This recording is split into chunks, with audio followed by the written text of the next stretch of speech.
Assalamualaikum warahmatullahi wabarakatuh. Saya di sini akan menjelaskan pengantar ekonomi makro Islam. Perkenalkan, nama saya Abdul Haris, NIM 204105020012. Pengertian ekonomi. Definisi ekonomi yang telah banyak kita dengar dan baca dari berbagai latar buku dan awal bahasa ekonomi negara Yunani. Dalam bahasa Grek yaitu oikos dan yang berarti tata laksana rumah tangga. Sesudah memulai masa yang sangat panjang, barulah ilmu ekonomi mendapatkan bentuk serta takrif definisi yang menetap seperti sekarang ini. Dalam kamus ekonomi, definisi ilmu ekonomi adalah kajian tentang produk, distribusi dan konsumen kekayaan di dalam masyarakat dunia. Definisi lain, ilmu ekonomi sebagai cabang pengetahuan yang berdaya upaya untuk memberikan pengetahuan dan pengertian tentang gejala-gejala masyarakat yang tumbuh karena perbuatan manusia dalam usaha untuk memenuhi kebutuhan atau mencapai kemakmuran. Selanjutnya, sekilas sejarah ilmu ekonomi makro.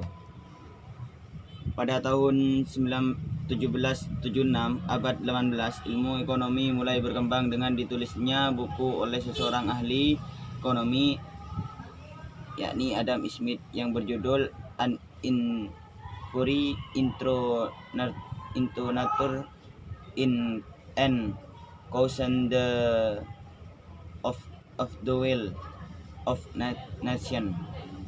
Bagian dari Adam Smith menjadi dasar ahli ekonomi berikutnya, yaitu Thomas Malthus, David Ricardo, dan John Stuart Mill. Ahli ekonomi tersebut dikelompokkan sebagai ahli ekonomi klasik. Tradisi klasik pada berkembangnya menjadi teori ekonomi makro. Sisi lain dari perkembangan ilmu ekonomi Adam Smith adalah ekonomi liberal yang dikembangkan oleh Karl Marx, yang dianut oleh negara-negara sosial komunis, yaitu golongan radikal atau golongan New Left. Selanjutnya, perbedaan ekonomi mikro dan makro.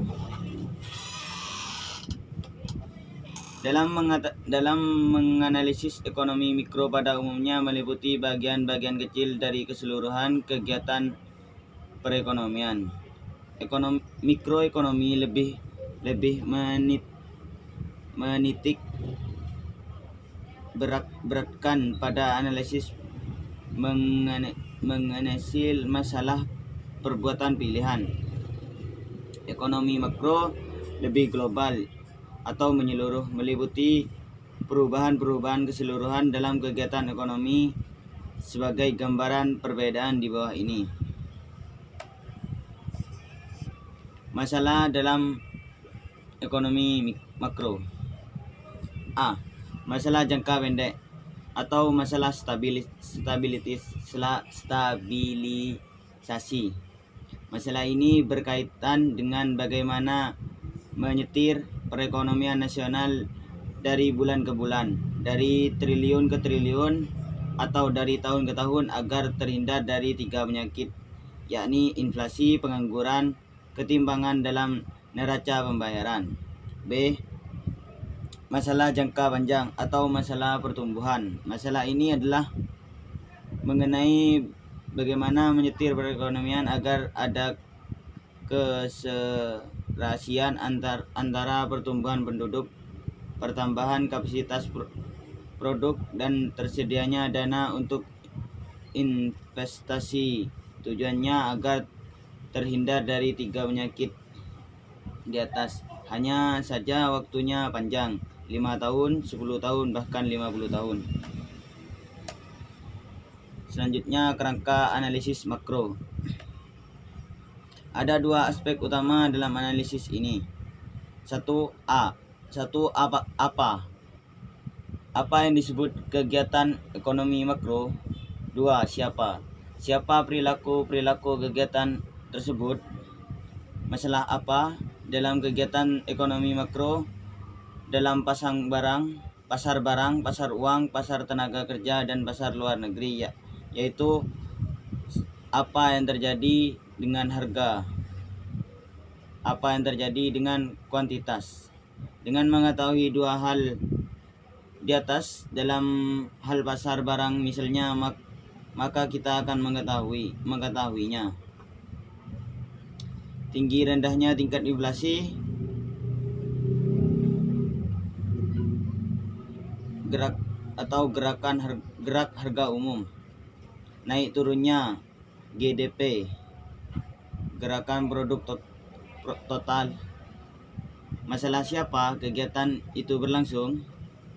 Pasar barang atau jasa,